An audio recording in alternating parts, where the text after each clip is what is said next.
I took a deep breath, smoothing the fabric of my burgundy dress as I stood backstage at the luxurious Bellevue Manor. This was supposed to be the happiest day of my best friend Bianca's life, but a knot had formed in the pit of my stomach. As the maid of honor, I was expected to give a heartfelt speech celebrating her marriage to Tristan, a man from one of the city's most elite families. Bianca and I had been inseparable since we met in kindergarten, our bond transcending the vast divide between our social classes. While her parents showered her with every privilege money could buy, my single mother Diane worked tirelessly as a waitress to provide for us. Despite our differences, Bianca had been my closest confidant through all the challenges life threw my way. That was until Tristan came into the picture. From the moment I met him, his condescending attitude made it clear that he viewed me as beneath them. At the rehearsal dinner last night, he had made snide remarks about my modest background, and Bianca did nothing to defend me. The true colors of her materialistic nature finally revealing themselves. As I stepped onto the stage, the opulent ballroom filled with Tristan's affluent guests, I couldn't help but feel like an outsider in this world of wealth and privilege. Bianca beamed at me expectantly, oblivious to the rift her actions had caused in our once unbreakable bond. Clearing my throat, I began, "Bianca and I have been friends since we were children, navigating life's ups and downs together." My voice trailed off as I noticed Tristan whispering something in Bianca's ear, her expression shifting from joy to disdain. In that moment, I realized this was no longer about celebrating a union, it was a deliberate attempt to humiliate me. Bianca leaned over, her perfectly painted lips curling into a smirk as she uttered the words that would forever shatter our friendship. "En français, s'il vous plaît." My heart pounded in my chest as Bianca's words hung in the air like a slap to the face. "En français, s'il vous plaît." In French, please. I should have seen this coming from the woman who had so easily discarded our lifetime of friendship at the first hint of wealth and status. Tristan's smug grin only fueled the fire burning within me. I refused to be humiliated and diminished by these privileged snobs who viewed me as some uncultured commoner unworthy of their elitist circle. Straightening my shoulders, I met Bianca's challenging gaze head-on. "Bien sûr, mon ami," I replied smoothly in perfect French, relishing the way her eyebrows shot up in surprise. I launched into a fluent speech, sharing anecdotes from our childhood that highlighted Bianca's true nature, the selfish, materialistic girl who would discard anyone or anything that didn't elevate her social standing. With each biting remark, her perfectly composed facade crumbled. But I didn't stop there. Switching effortlessly to Spanish, then Mandarin, I exposed how she had abandoned the values instilled in us by my mother, a woman who sacrificed everything to provide for her family with dignity and integrity. Tears streamed down Bianca's face as I laid bare the ugliness of her betrayal for all to witness. Tristan's face was beet red, his eyes bulging with rage at having his intended humiliation so spectacularly backfire. As I concluded my speech to a stunned silence, I leveled my gaze at the mismatched pair. I may not have been born into privilege, but at least I possess something money can't buy. Self-respect. With that parting shot, I turned on my heel and stormed out, the thunderous applause from the waitstaff ringing in my ears. In that moment, I shed the dead weight of a toxic friendship, finally free from Bianca's venom. Tears streamed down my face as I burst through the front door of our modest apartment, the adrenaline from the confrontation rapidly giving way to a crushing sense of loss and betrayal. My mother Diane rushed out from the kitchen, her face etched with concern.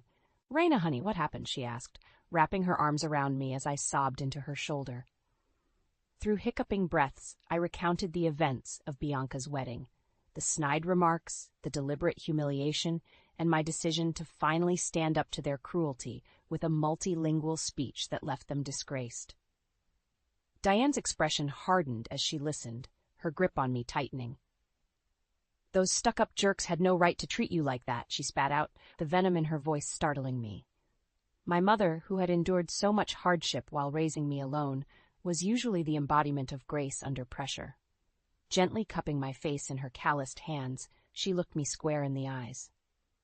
"You did the right thing, Mija. I'm proud of you for having the courage to defend yourself and not let them make you feel small." I nodded, fresh tears welling up as her words sank in. All my life, Diane had instilled in me the values of integrity, hard work, and self-respect, qualities that ultimately gave me the strength to confront Bianca and Tristan's vicious behavior. But what now? I asked, my voice trembling with uncertainty. Bianca was my best friend since we were kids, and who knows what kind of professional fallout I'll face after publicly humiliating the heir to the Pemberton fortune. Diane's expression softened as she brushed a stray hair from my face. That girl stopped being your friend a long time ago. Maybe you just didn't want to see it. She sighed deeply, seeming to weigh her next words carefully. When I was about your age, I had a friend who came from money, the kind of wealth that made the Pembertons look middle class. At first, she seemed sweet and down to earth, but the more her family's fortune grew, the more insufferable she became. I listened with rapt attention, realizing this was the first time my mother had opened up about her past. She gave me a rueful smile. One day, she made a snide comment about how I'd never amount to anything more than a waitress. That's when I realized our friendship was based on her looking down on me, not seeing me as an equal. Squeezing my hands, her eyes bored into mine with an intensity I'd never seen before. I cut her out of my life that day, and you know what? It was one of the most liberating decisions I ever made. Sometimes we have to prune the dead branches to allow new growth, Mija. Her words were like a soothing balm on the raw wound of Bianca's betrayal. With my mother's quiet strength bolstering me, I straightened my shoulders and blinked away the last of my tears. The pain was still there, but Diane had reignited the fire of determination within me. No matter what challenges lay ahead, I would persevere and forge my own path, just as my mother had done all those years ago when she walked away from the toxicity that threatened to diminish her. Like a phoenix rising from the ashes, I would spread my wings and soar. The next few weeks passed in a blur as I tried to push past the lingering sting of Bianca's betrayal. My mother's words had been a beacon of strength, reminding me that I didn't need toxic people in my life, no matter how long I'd known them. Still, I couldn't shake the nagging sense of dread as the Pemberton-Sutcliffe wedding reception loomed. Part of me had toyed with the idea of skipping it altogether after the humiliation at the rehearsal dinner. But a bigger part, the part fueled by my mother's resilience, refused to back down. As I stepped into the opulent ballroom on the arm of my best guy friend Carlos, I immediately locked eyes with Bianca, across the crowded room. Her icy glare cut right through me, daring me to cause another scene on her special day. Refusing to be intimidated, I held my chin high and made my way to our assigned table near the front. Carlos gave my hand a reassuring squeeze, his presence providing a welcome buffer against the hostile stares from Tristan's snobbish family members. The first half of the reception passed without incident, as the newly minted Mr. and Mrs. Sutcliffe made their rounds greeting guests. But just as the first course was being cleared, a hush fell over the room as Bianca clinked her champagne glass for attention. "If I could have everyone's attention," she began in an overly saccharine tone that immediately set me on edge. "It's time for the Maid of Honor speech from my dear, dear friend Rhina." She shot me a sickly sweet smile, her eyes glittering with malice. "And since we have guests from all over the world joining us today, I think it's only fitting that she delivers it in French." My blood turned to ice in my veins as I realized this was another calculated attempt to demean me in front of her pretentious social circle. Tristan leaned back in his chair, a cruel smirk playing across his lips as he awaited my embarrassment. But just like that fateful day, I refused to be their punchline. Slowly rising to my feet, I cleared my throat and began speaking in my flawless French. "Merci, Bianca, for this opportunity." I paused, letting my gaze sweep across the stunned audience before switching to fluent Spanish, "to share some insight into the beautiful bride we're celebrating today." From there, I launched into an impassioned retelling of Bianca's despicable treatment of me, someone who had considered her a sister in all but blood. With each new language I effortlessly transitioned into, a hush gradually fell over the captivated crowd. By the time I was weaving between Mandarin, Russian, and Arabic with masterful ease, even Bianca's cellured composure had shattered as she gaped at me in horror. Tears of rage streamed down her blotchy face, but I was too far into my cadence to be deterred. So while we admire the material trappings of wealth surrounding us today, I declared in a booming voice, switching back to English for maximum impact, let's not forget the most precious jewel of all: loyalty and the ability to see value in something besides price tags. The room erupted in thunderous applause as I locked eyes with Bianca one last time, allowing the full weight of her treachery to wash over her. In that moment, she knew she had awoken a force to be reckoned with, and there would be a reckoning. As I took my seat amid congratulatory pats on the back, I caught Tristan's enraged expression and felt a surge of satisfaction. The high road could wait. For now, I would bask in the ashes of the privilege they had tried and failed to lord over me. The aftermath of my speech at the wedding reception was like a nuclear blast rippling through the upper echelons of high society. As I strode out of the ballroom amid a chorus of shocked gasps, I could feel the weight of 1,000 judgmental stares boring into my back. But I didn't care. For too long, I had allowed Bianca's cruelty and Tristan's arrogance to make me feel small and insignificant. No more. It was only when I reached the valet stand and the reality of being utterly alone hit me that the first tendril of doubt began to creep in. What now? I had burned every bridge with the Sutcliffe-Pemberton clan, but at what cost? My phone buzzed incessantly as I slid into a taxi, no doubt a barrage of scathing messages from the very people I had so publicly excoriate. Gritting my teeth, I powered it off, the weight in the pit of my stomach growing heavier with each passing block. By the time I arrived at my apartment, I was physically and emotionally drained. I barely had a chance to collapse onto the couch before my mother emerged from the kitchen, her brow furrowed with concern. "Mija, I saw the news," she began cautiously, taking a seat beside me. "They're saying you caused quite a scene at the wedding." I opened my mouth to respond, but the words caught in my throat as the events of the night came crashing back in full force. Tears streamed down my cheeks as I recounted every agonizing detail to my mother.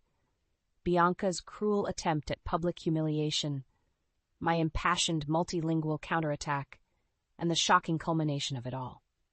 To her credit, Diane didn't interrupt, simply wrapping her arms around me as I purged the toxic emotions that had been swirling inside. When I finally fell silent, she cupped my face in her calloused hands, her eyes shining with a mixture of pride and apprehension. "I'm proud of you for standing up for yourself, Mija," she said softly. "But part of me worries about what this will mean for your future." My heart clenched at the unspoken question. Had I gone too far? Allowed my anger to jeopardize everything I'd worked so hard for? A wave of nausea washed over me as I imagined the potential ramifications of so publicly humiliating the heir to the Pemberton Empire. As if on cue, my phone began buzzing again with an incessant stream of calls and texts. This time I didn't silence it, instead glancing at the caller ID to see it was my boss, Marcus Kingsley, calling from Kingsley United. With shaking hands, I answered, bracing for the axe to fall. "Raina," his gruff voice barked without preamble.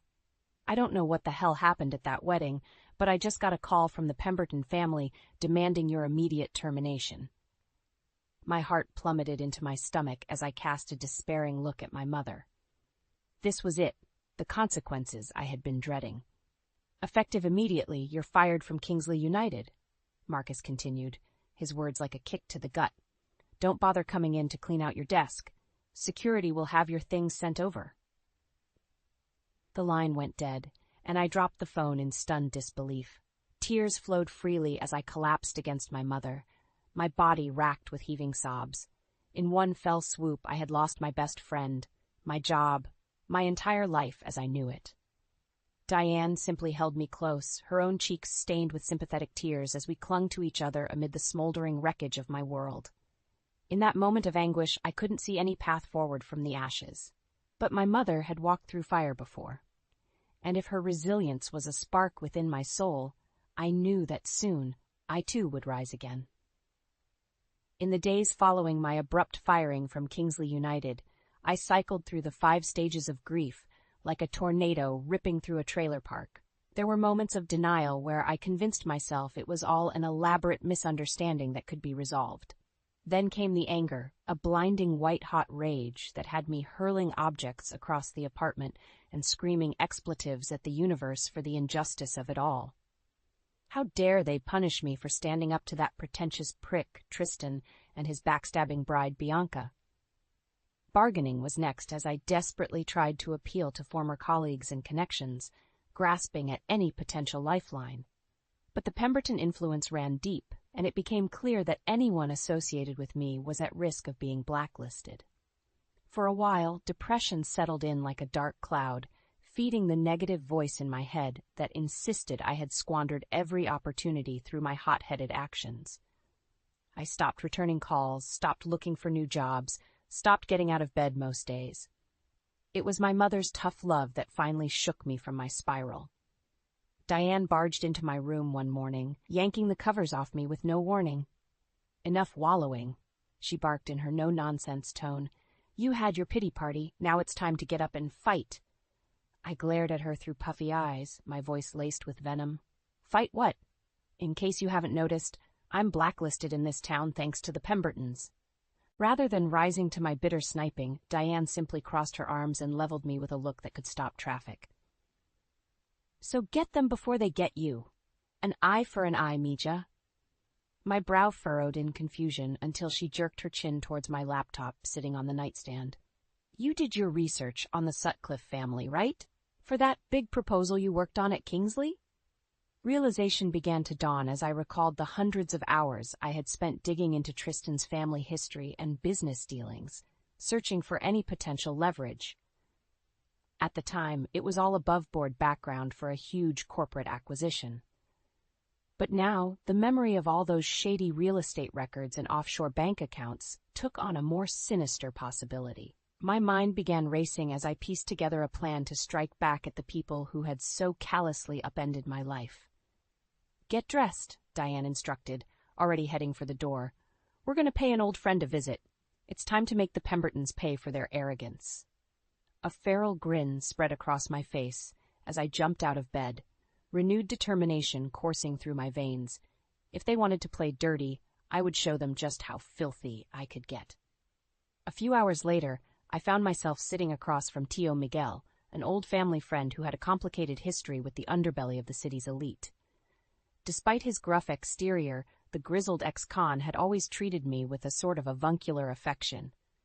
"You know I got a soft spot for you, Preciosa," he rasped after I laid out the situation. "But what you're asking?" He shook his head slowly. "That's a lot of heat you're trying to bring down on some heavy hitters." Leaning forward, I locked eyes with him, allowing the full force of my conviction to show. "Those bastards took everything from me. My job, my best friend, my entire future. They need to be taught a lesson in respect." Miguel studied me for a long moment before letting out a wheezing chuckle. "Damn, Chica. You got cojones, I'll give you that." He nodded slowly. "All right, I'm in, but I'll need everything you got on this cabron Sutcliffe and his family's dealings." A triumphant smile tugged at my lips as I reached into my bag and produced a bulging manila envelope, a veritable Pandora's box of evidence, just waiting to be cracked open and unleashed upon my enemies. As Miguel began rifling through the documents, I caught my mother's proud gaze from across the room. She had witnessed my lowest moment, and now she would watch as I rose like a phoenix, ready to rain fire upon those who had tried to destroy me. The Pembertons wanted to make an example out of me? Fine. Two could play at that game. The next few weeks were a whirlwind of clandestine meetings, encrypted communications, and poring over financial records late into the night. Tio Miguel's underworld connections had proven invaluable in unearthing even more damning evidence against Tristan and his family's shady business dealings. As the paper trail grew thicker, so did the sense of grim satisfaction coursing through my veins. These people thought they could just discard me like yesterday's garbage, all because I didn't come from money and prestige. Well, they were about to learn a brutal lesson. Karma was a bitch, and her name was Reina Flores. The night everything was finally set in motion, I was a ball of nervous energy. Miguel had instructed me to lay low while he and his crew carried out the operation, but the thought of sitting idly by while they risked exposure was unbearable. "You sure you want to be there for this, Preciosa?" the grizzled ex-con asked, eyeing me skeptically as I paced back and forth. Ain't gonna be pretty when the shades come down. I shot him a look that could have curdled milk. Those pendejos brought this on themselves. I'm not missing a single second of their downfall.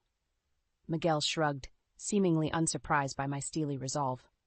All right then, let's get this show on the road. My mother insisted on waiting up, her eyes tight with worry as we prepared to leave. Be careful, Mija, she warned, pulling me into a fierce hug. And for God's sake, don't do anything crazy that'll land you in jail. Don't worry, Ma, I assured her with a confident smile. I'm just the messenger. As Miguel's battered pickup truck rumbled through the deserted streets towards the city center, I could feel the adrenaline thrumming through my body. This was it.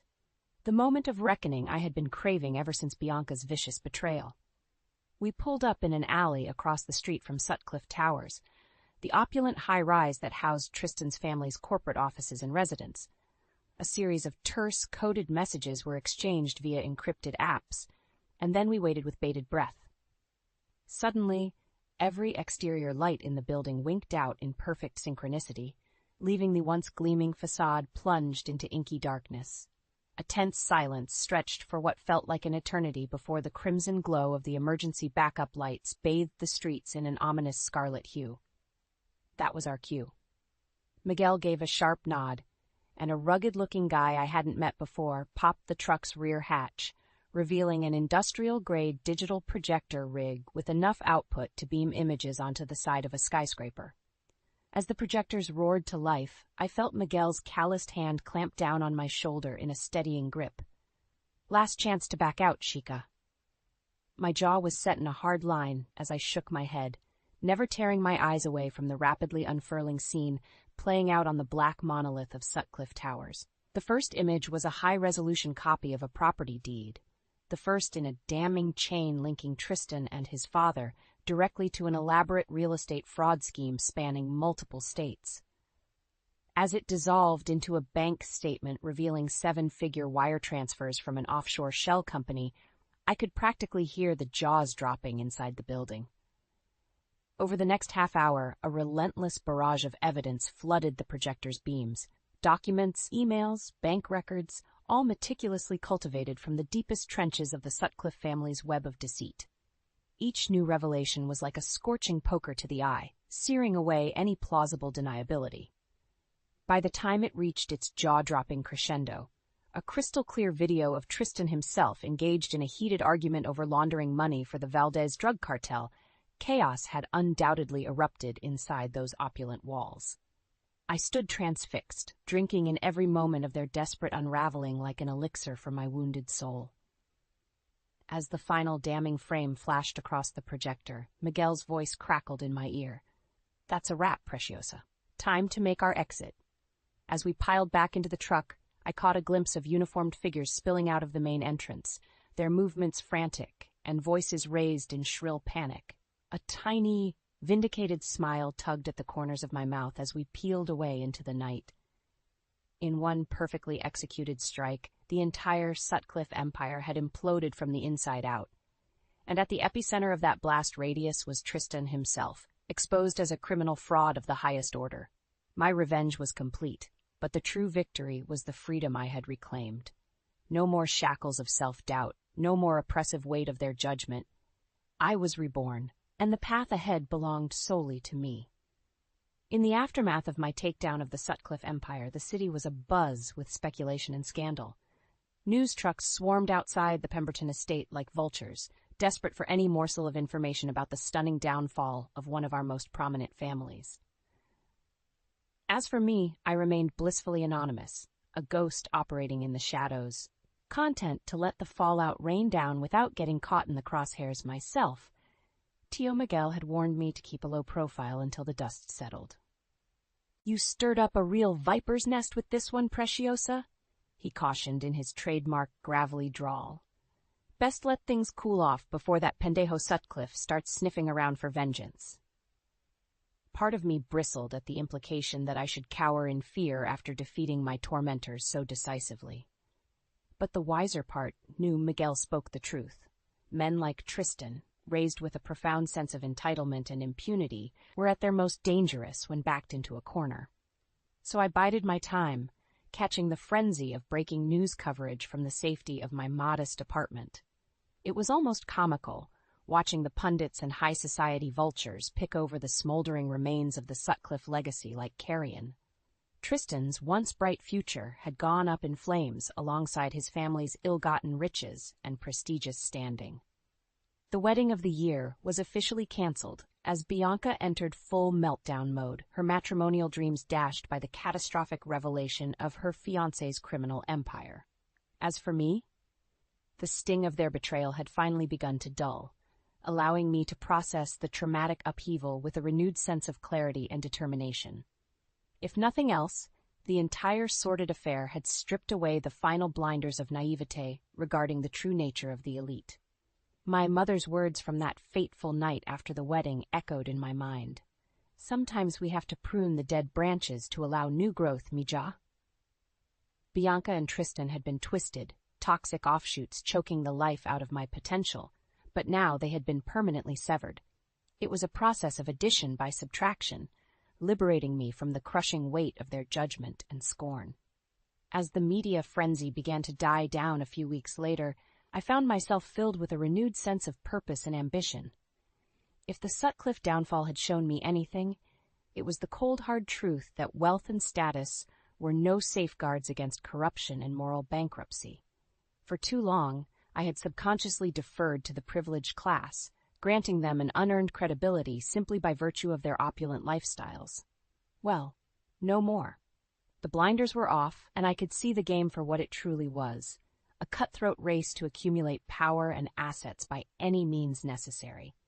And if I was going to thrive and create a real legacy, I would need to adapt and fight fire with fire. It was this realization that prompted me to finally dust off my neglected laptop and resume job hunting with a vengeance. No longer would I settle for being a disposable cog, constantly walking on eggshells to appease those born into privilege. My first step back into the professional world came in the form of an interview with an upstart tech firm looking to poach top talent from the stodgier, more established companies. From the moment I walked through their doors, I could sense a palpable shift in the air. These were hungry strivers, brimming with ambition and a disdain for the old money elitism that had ground me down for so long. When the CEO, a self-made millennial firebrand, looked me dead in the eye and asked why they should take a chance on me after the Pemberton scandal, I didn't flinch or make excuses.